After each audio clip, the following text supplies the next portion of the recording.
Full title and topic. My dad sold the house I inherited. He said, "Yo, don't need the house," my sister mocked. "But I needs a vacation." They paid on their favorite daughter's vacation. I just laughed.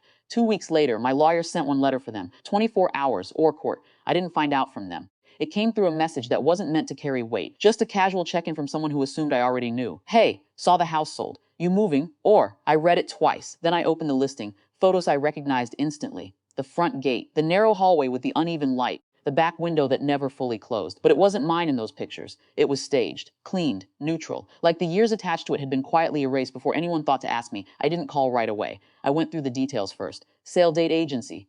Closing timeline. Everything was complete. It had already happened. When I finally went over, the house felt smaller than I remembered. Not physically, just distant. My dad was in the living room, sitting where he always sat. He didn't look surprised to see me. "You heard," he said. It wasn't a question. I stood near the doorway, not fully inside.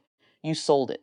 He nodded, like confirming something routine. It made sense. There was a pause. Not tense, just incomplete. "It was mine," I said. He leaned back slightly. "You weren't using it." That was his reasoning. Simple. Practical. Finished. I let it sit there for a second. Like maybe something else would follow. Nothing did. From the kitchen, my sister's voice came through, light, almost amused.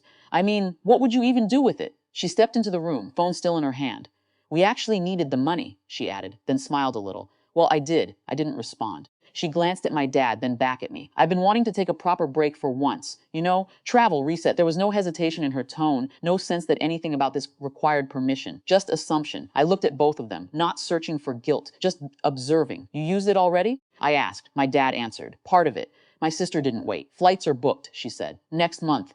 She said it like it was something I should be happy for. That's when I laughed. Not loudly, not dramatically, just enough to interrupt the rhythm of the room. They both paused. I think they expected anger or an argument, but laughter didn't fit the script they were used to. It made everything feel off balance. "You're okay with it?" my dad asked. I nodded once. "Yeah," I said, and I meant it. Not because I agreed, because something had just become very clear.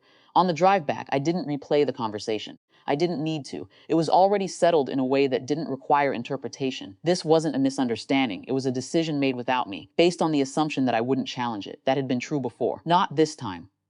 I didn't call them again after that, not to argue, not to explain. Instead, I pulled out the documents I had kept, copies I hadn't thought I'd need, the transfer papers, the will, the original ownership details. It wasn't complicated, just overlooked or ignored. I reached out to a lawyer the next day, not dramatically, just directly. We went through everything carefully, line by line. There were no surprises. "That property," he said, tapping the page lightly, "was legally yours."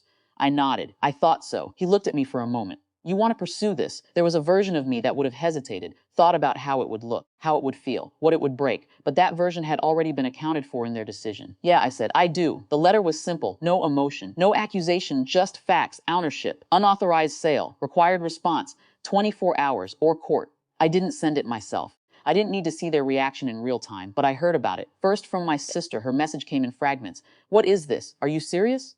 "Call me." I didn't. Then my dad, shorter, more controlled. "We need to talk. Not we should, not can we, need." I let it sit.